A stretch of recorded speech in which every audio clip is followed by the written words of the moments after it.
ಜನರು ಇಲ್ಲಿ ಆಂಬ್ಯುಲೆನ್ಸ್ಗಳಲ್ಲಿ ಮಣಿಪಾಲಕ್ಕೆ ಹೋಗುವಾಗ ಲೇಟಾಗಿ ಅಲ್ಲಿ ಮಧ್ಯದಲ್ಲಿ ದ್ವಿಚಕ್ರ ವಾಹನಗಳು ಎಷ್ಟು ಆಕ್ಸಿಡೆಂಟ್ ಆಗಿದೆ, ಎಷ್ಟು ಜನರ ಕೈಕಾಲು ಮುರ್ಕೊಂಡಿದ್ದಾರೆ, ಎಷ್ಟು ಜನರ ಪ್ರಾಣವಾಗಿದೆ. ಆದರೂ ಈ ಕೇಂದ್ರ ಸರ್ಕಾರಕ್ಕೆ ಹಾಗೂ ನಮ್ಮ ಲೋಕಸಭಾ ಸದಸ್ಯರಾದ ಕೋಟ ಶ್ರೀನಿವಾಸ ಪೂಜಾರಿಯವರಿಗೆ ಇದರ ಬಗ್ಗೆ ಪರಿವೇ ಇಲ್ಲ. ಒಂದು ಸೇತುವೆ, ಒಂದು 100 ಮೀಟರ್ ಉದ್ದದ ಒಂದು ಸೇತುವೆ ಇವರು ಮಾಡಲಿಕ್ಕೆ ಒಂದು 10 ವರ್ಷಗಳಲ್ಲಿ ಈ ಸೇತುವೆ ಮಾಡಲಿಕ್ಕೆ ಇವರಿಗೆ ಇನ್ನೂ ಸಾಧ್ಯ ಇಲ್ಲ. ಪ್ರತಿಭಟನೆ ಇದೆ ಏಪ್ರಿಲ್ 1ರಂದು 2:30 ಗಂಟೆಯಿಂದ ಸಂಜೆವರೆಗೆ ಬೃಹತ್ತಾಗಿ ಸುಮಾರು ಒಂದು 5-6 ಸಾವಿರ ಜನ ಸೇರಿಸುವಂಥ ನಮ್ಮದೊಂದು ಐಡಿಯಾ ಇದೆ. ಸೊ ಕಲ್ಸಂತಾರೆ ಜಿಲ್ಲಾಧಿಕಾರಿಯವರು, ಗೊತ್ತಾಗಬೇಕು. ತಾರೀಕು ಹೇಳ್ತಾರೆ, ಹಾಗೆ ಡೇಟ್ ಮೇಲೆ ಡೇಟ್ ಕೊಡ್ತಾ ಇದ್ದಾರೆ. ಮೊನ್ನೆ 15ಕ್ಕೆ ಮೊನ್ನೆ 30ಕ್ಕೆ ಆಯಿತು, ಇನ್ನು ಏಪ್ರಿಲ್ 30ಕ್ಕೆ ಅಂತ ಹೇಳ್ತಿದ್ದಾರೆ. ಸೊ ಯಾವಾಗ ಹಾಕೋದು ಇನ್ನೂ ಗೊತ್ತಿಲ್ಲ. ಅದು ಅವರದ್ದು ಅದಲ್ಲದೆ ಮತ್ತೊಂದು ವಿಶೇಷ ಅಂದರೆ ಕಪ್ಪು ಪಟ್ಟಿಗೆ ಸೇರಿಸೋದಂತೆ. ಅದು ಎಂಥ ಕಪ್ಪು ಪಟ್ಟಿ ಅಂತ ನನಗೆ ಇಷ್ಟವರೆಗೂ ನನಗೆ ಗೊತ್ತಾಗಲಿಲ್ಲ. ಯಾವಾಗ ನೋಡಿದ್ರು ಮೊನ್ನೆಯಿಂದ ಕೇಳ್ತಿದ್ದೇನೆ ಪುನಃ. ಒಂದೆರಡು ಸಲ ಅಲ್ಲ ಕಪ್ಪು ಪಟ್ಟಿಗೆ ಸೇರಿಸೋದು, ಕಪ್ಪು ಪಟ್ಟಿಗೆ ಸೇರಿಸಿದ್ದಾರೆ. ಏನೇ ಇರಲಿ, ಇದಕ್ಕೊಂದು ಆ ತಾರ್ಕಿಕವಾದ ಅಂತ್ಯ ಬರೋ ತನಕ ನಮ್ಮ ಹೋರಾಟ ನಿರಂತರವಾಗಿರ್ತದೆ. ನಿಮ್ಮದಂತೂ ಬೆಂಬಲ ನಮಗೆ ಬೇಕೇ ಬೇಕು ಅಂತ ಹೇಳ್ತಾ ನನ್ನ 2 ಮಾತುಗಳನ್ನು ಮುಗಿಸಿ ಉಡುಪಿಯ ನಾಗರಿಕ ಆಗಿ ಬಹಳ ನೋವಿನಿಂದ ಹೇಳ್ತಾ ಇದ್ದೇನೆ. ದಿನನಿತ್ಯ ಉಡುಪಿ ಮಣಿಪಾಲದ ಮಧ್ಯೆ ಸಂಚಾರ ಮಾಡುವವ ಕೂಡ ನಾನು. ಲಕ್ಷಾಂತರ ಜನ ಓಡಾಡ್ತಾರೆ. ಈ ಸರ್ಕಾರಕ್ಕೆ ನಾವು ಉಡುಪಿಯವರು ಹೇಳಿದರೆ ಎಷ್ಟು ತಾತ್ಸಾರ ಆಗಿದೆ ಹೇಳಿದರೆ, ಕಿವಿ ಮೇಲೆ ದಾಸವಾಳ ಹಿಡಿದು ಹೇಳ್ತಾರೆ. ಅಂದರೆ ನಮ್ಮನ್ನು ಫೂಲ್ ಮಾಡ್ತಾ ಇದ್ದಾರೆ. ಅಟ್ಲೀಸ್ಟ್ ಈ ಇಂದ್ರಾಳಿ ಬ್ರಿಡ್ಜ್ ಒಂದು ಏನು ಸಮಸ್ಯೆ ಬಂದರೂ 1 ವರ್ಷದಲ್ಲಿ ಮುಗಿಬೇಕಾದಂಥ ಕೆಲಸ ಅದು. ಅದೇನು ಕಿಲೋಮೀಟರ್ ಗಟ್ಟಲೆ ಉದ್ದ ಇಲ್ಲ, ಒಂದು 200 ಮೀಟ್ರ್ ಉಂಟೇನದು. ಇದನ್ನು ಮಾಡಲಿಕ್ಕೆ 8 ವರ್ಷ ತಗೊಂಡದು. ಇದಕ್ಕಿಂತ ದೊಡ್ಡ ಏಪ್ರಿಲ್ ಫುಲ್ ಬೇರೆ ಏನಿದೆ ಸರ್ಕಾರದವರು ನಮಗೆ ಮಾಡ್ಬೋದಾದಂಥದ್ದು. ಹಾಗಾಗಿ ನಾವು ಈ ಸಲ ನಾಡಿದ್ದು ಏಪ್ರಿಲ್ 1ನೇ ತಾರೀಕು ಶ್ರೀನಿವಾಸ್ ಪೂಜಾರಿ ಅವರು ಮತ್ತು ಶೋಭಾ ಕರಂದ್ಲಾಜೆಯವರು ಉಡುಪಿಯ ಜನರಿಗೆ ಏಪ್ರಿಲ್ ಫುಲ್ ಮಾಡಿದ್ದಾರೆ ಅಂತ ಒಂದು ಏಪ್ರಿಲ್ ಫುಲ್ ದಿನಾಚರಣೆಯನ್ನು ನಾವು ಆಚರಣೆ ಮಾಡ್ತಾ ಇದ್ದೇವೆ. ಈ ಮಾಧ್ಯಮದ ಮುಖಾಂತರ ಅದನ್ನು ನೋಡುವವರು ಕೂಡ ದಯವಿಟ್ಟು ಭಾಗವಹಿಸಿ. ಬಹಳ ಒಂದು ಕುತೂಹಲಕಾರಿ ಆಚರಣೆಗಳನ್ನು ನಾವು ಆ ದಿನ ಮಾಡ್ತಾ ಇದ್ದೇವೆ. ನಿಮ್ಮ ಈ ದಿನ .com ನಮ್ಮ ಕರ್ನಾಟಕ ಎಂಬ ವಿಶೇಷ ಸಂಚಿಕೆಯನ್ನು ನಿಮಗಾಗಿಯೇ ಹೊರತಂದಿದೆ. ಕರ್ನಾಟಕದ 50 ವರ್ಷಗಳ ಎಲ್ಲ ವಿಷಯಗಳನ್ನು ಒಮ್ಮೆಗೆ ಓದಿ ನಿಮ್ಮ ಮಕ್ಕಳಿಗೂ ಓದಿಸಿ. ಇನ್ನೇಕೆ ತಡ, ಕರೆ ಮಾಡಿ ಅತ್ಯುತ್ತಮ ಪುಸ್ತಕವನ್ನು ನಿಮ್ಮದಾಗಿಸಿಕೊಳ್ಳಿ. ನಮ್ಮ ಇಂದ್ರಾಳಿ ರೈಲ್ವೆ ಸೇತುವೆ ಇಲ್ಲಿ ಇಂದ್ರಾಳಿಯಿಂದ ನಮ್ಮ ಮಣಿಪಾಲಕ್ಕೆ ದೇವಸ್ಥಾನ, ಮಣಿಪಾಲ ನಮ್ಮ ಆಸ್ಪತ್ರೆಗೆ ಹೋಗುವಂಥ ಒಂದು ರಸ್ತೆ. ಇಲ್ಲಿ ಜನರಿಗೆ 10 ವರ್ಷದಿಂದ ಈ ಸೇತುವೆಯನ್ನು ನಿರ್ಮಾಣ ಆಗ್ತದೆ ಅಂತೇಳಿ ಜನರು ಇಲ್ಲಿ ದಿನನಿತ್ಯ ಒಂದು ಕೈಕಾಲು ಬಿಡುವಂಥ ಪರಿಸ್ಥಿತಿ. ಅಲ್ಲಿ ರಸ್ತೆ ಬ್ಲಾಕ್ ಆಗಿ ಜನರು ಇಲ್ಲಿ ಆಂಬ್ಯುಲೆನ್ಸ್ಗಳಲ್ಲಿ ಮಣಿಪಾಲಕ್ಕೆ ಹೋಗುವಾಗ ಲೇಟಾಗಿ ಅಲ್ಲಿ ಮಧ್ಯದಲ್ಲಿ ದ್ವಿಚಕ್ರ ವಾಹನಗಳು ಎಷ್ಟು ಆಕ್ಸಿಡೆಂಟ್ ಆಗಿದೆ, ಎಷ್ಟು ಜನರ ಕೈಕಾಲು ಮುರ್ಕೊಂಡಿದ್ದಾರೆ, ಎಷ್ಟು ಜನರ ಪ್ರಾಣವಾಗಿದೆ. ಆದರೂ ಈ ಕೇಂದ್ರ ಸರ್ಕಾರಕ್ಕೆ ಹಾಗೂ ನಮ್ಮ ಲೋಕಸಭಾ ಸದಸ್ಯರಾದ ಕೋಟ ಶ್ರೀನಿವಾಸ ಪೂಜಾರಿಯವರಿಗೆ ಇದರ ಬಗ್ಗೆ ಪರಿವೇ ಇಲ್ಲ. ಈ ಬಗ್ಗೆ ಯಾರಾದರೂ ಪ್ರತಿಭಟನೆ ಮಾಡಿದರೆ ಒಂದು ದಿನ ಅಲ್ಲಿ ಬಂದು ನೋಡಿ ಹೇಳ್ತಾರೆ, ಇಲ್ಲಿ ಮುಂದಿನ 1 ತಿಂಗಳಲ್ಲಿ ನಾನು ಈ ಸೇತುವೆಯನ್ನು ಸರಿಪಡಿಸ್ತೇನೆ ಅಂತ ಹೇಳ್ತಾರೆ. ನಾನು ಸಂಸದನಾದ ಕೂಡಲೇ ಈ ಸೇತುವೆ ಕೆಲಸ ಫಾಸ್ಟ್ ಆಗ್ತಾ ಉಂಟು ಅಂತ ಹೇಳ್ತಿದ್ದಾರೆ. ಇದೆಲ್ಲ ಜನರನ್ನು ಮೋಸಗೊಳಿಸುವಂಥ ಒಂದು ಸುಳ್ಳು ಹೇಳಿಕೆಯನ್ನು ಅವರು ನೀಡಿ ಜನರನ್ನು ಮೋಸಗೊಳಿಸುತ್ತಿದ್ದಾರೆ. ಇದರಿಂದಾಗಿ ಜನರು ಇವರ ಮೋಸಕ್ಕೆ ಬಲಿಯಾಗುವಂಥ ಪರಿಸ್ಥಿತಿ ನಿರ್ಮಾಣ ಆಗಿದೆ. ಅದರಿಂದಾಗಿ ನಾವು ಇಂದ್ರಾಳಿ ರೈಲ್ವೆ ಹೋರಾಟ ಸಮಿತಿಯವರು ಇದಕ್ಕಿಂತ ಮೊದಲು ನಾವು ಅಲ್ಲಿ ಸಾವಿರಾರು ಜನರು ಒಂದಾಗಿ ಅಲ್ಲಿ ಹೋರಾಟ ಮಾಡಿ ಅಲ್ಲಿ ಆ ಸೇತುವೆ ವಿರುದ್ಧ ಪ್ರತಿಭಟನೆ ಮಾಡಿದ್ದೆವು. ಅದೇ ರೀತಿಯಲ್ಲಿ ನಮ್ಮ ಸಮಾಜ ಸೇವಕರಾದ ನಿತ್ಯಾನಂದ ಒಳಕಳ್ಳರವರು ಇತ್ತೀಚೆಗೆ ಕಳೆದ ವಾರದಲ್ಲಿ ಕೂಡ ಒಂದು ಶವ ಯಾತ್ರೆಯನ್ನು ಮಾಡಿ ಅಲ್ಲಿ ಒಂದು ಪ್ರತಿಭಟಿಸಿದ್ದರು. ಅದಕ್ಕಿಂತ ಮೊದಲು ಅವರು ಕೆಸರಲ್ಲಿ ಹೋರಾಡಿ ಆ ಪ್ರತಿಭಟನೆಯನ್ನು ಕೂಡ ಮಾಡಿದರು. ಇವರಿಗೆ ಈ ನಮ್ಮ ಕೇಂದ್ರ ಸರ್ಕಾರಕ್ಕೆ ನಾವು ಎಷ್ಟು ಹೇಳಿದರೂ ಈ ಸೇತುವೆ ಬಗ್ಗೆ ಅವರಿಗೆ ಒಂದು ಕಾಳಜಿ ಇಲ್ಲದಂಥ ಪರಿಸ್ಥಿತಿ ಆಗಿದೆ. ಇಂಥ ಪರಿಸ್ಥಿತಿ ಉಡುಪಿ ಜನರನ್ನು ಅವರು ಸಂಪೂರ್ಣವಾಗಿ ನಿರ್ಲಕ್ಷಿಸಿದ್ದಾರೆ ಎಂದೇಳಿ ತಪ್ಪಾಗಲಿಕ್ಕಿಲ್ಲ. ನಮ್ಮ ಕೇಂದ್ರ ಸಚಿವರಾದ ನಿತಿನ್ ಗಡ್ಕರಿಗಳು ಹೇಳ್ತಾರೆ, ದಿನನಿತ್ಯ ನಾವು 100 ಕಿಲೋಮೀಟರ್ನಷ್ಟು ಹೈವೇ ಮಾಡ್ತೇವೆ, ಹೊಸ ಹೈವೇ ಮಾಡ್ತಿದ್ದೇವೆ ಅಂತೇಳಿ. ಆದರೆ ನಮ್ಮ ಇಂದ್ರಾಳಿ ಒಂದು ಸೇತುವೆ, ಒಂದು 100 ಮೀಟರ್ ಉದ್ದದ ಒಂದು ಸೇತುವೆ ಇವರು ಮಾಡಲಿಕ್ಕೆ ಒಂದು 10 ವರ್ಷಗಳಲ್ಲಿ ಈ ಸೇತುವೆ ಮಾಡಲಿಕ್ಕೆ ಇವರಿಗೆ ಇನ್ನೂ ಸಾಧ್ಯ ಆಗಲಿಲ್ಲ. ಅದರಿಂದಾಗಿ ಇವರು ಹೇಳುವುದೆಲ್ಲ ಸುಳ್ಳು ಎಂಬುದು ಈ ಕೇಂದ್ರದ ಮೋದಿ ಸರ್ಕಾರದ ಒಂದು ಆಡಳಿತ ನೀತಿ ನಮ್ಮ ಉಡುಪಿಯ ಜನರನ್ನು ಸಂಪೂರ್ಣವಾಗಿ ನಿರ್ಲಕ್ಷಿಸಿ ಜನರನ್ನು ಮೋಸಗೊಳಿಸುವಂಥ ನೀತಿಯನ್ನು ಇವರು ತಂದಿಟ್ಟಿದ್ದಾರೆ ಅಂತ ಹೇಳಿದರೆ ತಪ್ಪಾಗಲಿಕ್ಕಿಲ್ಲ. ದಿನನಿತ್ಯ ಉಡುಪಿಯಿಂದ ಮಣಿಪಾಲಕ್ಕೆ ಹೋಗುವ ರಸ್ತೆಯಲ್ಲಿ ಸಂಚಾರ ಮಾಡ್ತೇನೆ.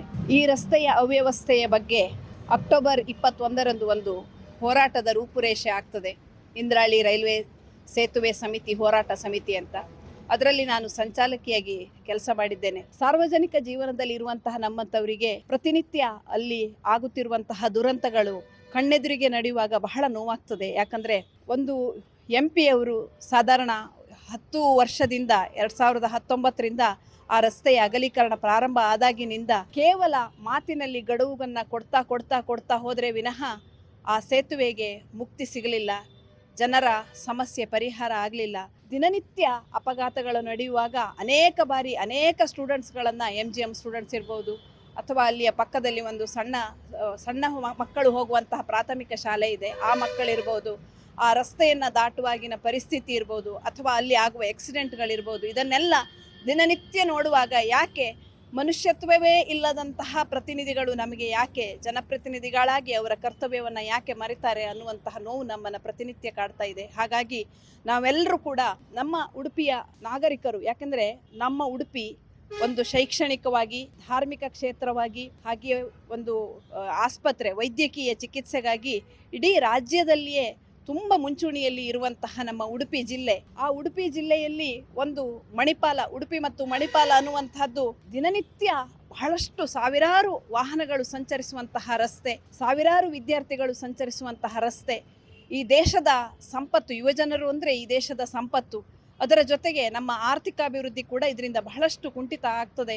ಹಾಗಾಗಿ ಇದೆಲ್ಲದರನ್ನ ಗಮನ ಇಟ್ಟುಕೊಂಡು ನಾವೊಂದು ಇಂದ್ರಾಳಿ ರೈಲ್ವೆ ಸೇತುವೆ ಹೋರಾಟ ಸಮಿತಿ ಎನ್ನುವುದರ ಮೂಲಕ ಒಂದು ಪ್ರತಿಭಟನೆಯನ್ನು ಮಾಡಿದ್ದೆವು. ಆಗ ನಮ್ಮ ಶಾಸಕರು ಮತ್ತು ನಮ್ಮ ಲೋಕಸಭಾ ಸದಸ್ಯರಾದ ಶ್ರೀನಿವಾಸ್ ಪೂಜಾರಿಯವರು ಜಂಟಿಯಾಗಿ ಒಂದು ಹೇಳಿಕೆಯನ್ನು ಅದೇ ಸೇತುವೆಯ ಮೇಲೆ ನಿಂತು ಹೇಳಿಕೆಯನ್ನು ಕೊಟ್ಟಿದ್ದರು. ಜನವರಿ 15ರೊಳಗೆ ನಾವು ಕಾಮಗಾರಿಯನ್ನು ಪೂರ್ಣಗೊಳಿಸಿ ಇದನ್ನು ಜನರಿಗೆ ಓಡಾಡಲಿಕ್ಕೆ ಮುಕ್ತವನ್ನಾಗಿ ಮಾಡ್ತೇನೆ ಅನ್ನುವಂತಹ ಭರವಸೆಯನ್ನು ಕೊಟ್ಟಿದ್ದರು. ಬಹುಶಃ ಇದು ನಮಗೆ ಮೊದಲನೇ ಆಶ್ವಾಸನೆ ಏನಲ್ಲ. ಮೊದಲು ಶೋಭಾ ಕರಂದ್ಲಾಜೆಯವರು ಕೂಡ ಅನೇಕ ಬಾರಿ ಇದೇ ಆಶ್ವಾಸನೆಯನ್ನು ಇದೇ ಸೇತುವೆ ಮೇಲೆ ಇದೇ ರೀತಿಯಾಗಿ ಪ್ರೆಸ್ ಅವರಿಗೆ ತುಂಬ ಬಾರಿ ಹೇಳಿಕೆಯನ್ನು ಕೊಟ್ಟು ನಾವು ಇವರು ಹೊಸ ಸಂಸದರು ಏನಾದರೂ ಒಂದಿಷ್ಟು ಕೆಲಸ ಮಾಡ್ಬೋದು ಅನ್ನುವಂತಹ ಒಂದು ಆಶಾಭಾವನೆಯಿಂದ ನಾವೊಂದು ಜನವರಿ 31ರವರೆಗೆ ಕಾದು ನೋಡುವ ಅನ್ನುವಂತಹ ಭಾವನೆಯಿಂದ ಆ ಹೋರಾಟಕ್ಕೆ ಆ ದಿನ ಗಡುವನ್ನು ಕೊಟ್ಟಿದ್ದೆವು. ಅದರ ನಂತರ ಕೂಡ ಅವರು ಯಾವುದೇ ರೀತಿಯಾದಂತಹ ಒಂದು ಕೆಲಸವನ್ನ ಮಾಡುವಂತಹ ಲಕ್ಷಣಗಳು ಕಾಣ್ತಾ ಇಲ್ಲ, ಯಾವುದೇ ಸುರಕ್ಷತಾ ಕ್ರಮ ಕೂಡ ಅಲ್ಲಿ ಇಲ್ಲ.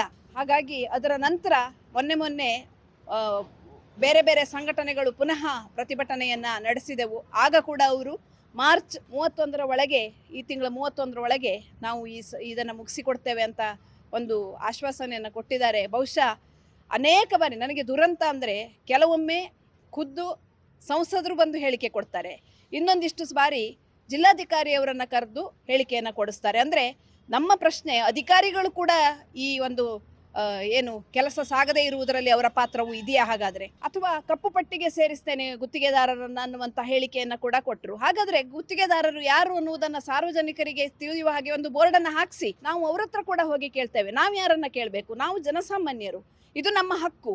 ನಾವು ಒಂದು ವೆಹಿಕಲನ್ನು ಖರೀದಿ ಮಾಡುವಾಗ ಟ್ಯಾಕ್ಸನ್ನು ಕಟ್ಟದೆ ನಮಗೆ ನೀವು ರಸ್ತೆಗೆ ಇಳಿಲಿಕ್ಕೆ ಬಿಡ್ತೀರಾ? ಹಾಗಾದ್ರೆ ಲಕ್ಷಗಟ್ಟಲೆ ಟ್ಯಾಕ್ಸನ್ನು ತಗೊಳ್ಳುವಂತಹ ನಿಮಗೆ ಜನರ ಜೀವದ ಬಗ್ಗೆ ಜವಾಬ್ದಾರಿ ಇಲ್ವಾ? ಒಂದು ಅಧಿಕಾರಿಗಳಾಗ್ಲಿ, ಒಂದು ಜನಪ್ರತಿನಿಧಿಗಾಗ್ಲಿ ನಿಮಗೆ ಜನರ ಬಗ್ಗೆ ಕಾಳಜಿ ಇಲ್ಲ ಅಂತ ಆದ ಮೇಲೆ ನೀವು ಯಾಕೆ ಆ ಸ್ಥಾನದಲ್ಲಿ ಇರಬೇಕು? ಪ್ರತಿಯೊಂದನ್ನು ಕೂಡ ನಾವು ನಮ್ಮ ಹಕ್ಕನ್ನು ಒತ್ತಾಯ ಮಾಡಿಯೇ ತಗೊಳ್ಬೇಕಾದ ಅವಶ್ಯಕತೆ ಇದೆಯಾ? ಅನೇಕ ಸಂಸ್ಥೆಗಳು ಇದಕ್ಕೆ ಮುಂದೆ ಬಂದು ಅನೇಕರು ಇಷ್ಟರವರೆಗೆ ಎಷ್ಟು ಪ್ರತಿಭಟನೆ ಆಗಿದೆಯೋ, ಎಷ್ಟು ಜನ ಇದಕ್ಕೆ ಮನವಿಯನ್ನು ಕೊಟ್ಟರು ಕೂಡ ಯಾಕೆ ನೀವೆಲ್ಲರೂ ಕೂಡ ಕಣ್ಣಿದ್ದು ಕುರುಡರಾಗಿ, ಕಿವಿ ಇದ್ದು ಕೇಳದವರಾಗಿ ಯಾಕೆ ಈ ರೀತಿಯಾದ ನಿಮ್ಮ ಧರ್ಮ ಅಂತ ಗೊತ್ತಾಗ್ತಾ ಇಲ್ಲ ನಮಗೆ. ಹಾಗಾಗಿ ಇದರ ಬಗ್ಗೆ ನಾವು ಇನ್ನೂ ಕೂಡ ಜನರು ಇಡೀ ಉಡುಪಿಯ ಜಿಲ್ಲೆ ಒಟ್ಟಾಗಿ ಏನು ಬೇಕಾದರೂ ಕಾನೂನು ಕ್ರಮವನ್ನು ಕೈಗೆ ತಗೊಳ್ಳುವ ಮೊದಲು ದಯವಿಟ್ಟು ತಾವು ಎಚ್ಚೆತ್ತುಕೊಳ್ಳಬೇಕು. ನಿಮ್ಮ ಕರ್ತವ್ಯವನ್ನು ನೀವು ಸರಿಯಾಗಿ ಮಾಡಬೇಕು. ಸರಿಯಾದ ರಸ್ತೆ, ಸರಿಯಾದ ನೀರು, ಇದೆಲ್ಲವೂ ಕೂಡ ಸರಿಯಾದ ದಾರಿ, ಇದೆಲ್ಲವೂ ನಮ್ಮ ಹಕ್ಕು, ಜನರ ಹಕ್ಕು. ಈ ದೇಶದಲ್ಲಿ ಪ್ರತಿಯೊಬ್ಬ ಒಂದು ಸಾಮಾನ್ಯ ವ್ಯಕ್ತಿಗೆ ಕೂಡ ಸಿಗಬೇಕಾದಂತಹ ಎಲ್ಲ ಅವಶ್ಯಕತೆಗಳನ್ನು ಪೂರೈಸುವಂತಹದ್ದು ಜನಪ್ರತಿನಿಧಿಗಳಾಗಿ MLA ಮತ್ತು MPಗಳ ಒಂದು ಕರ್ತವ್ಯ.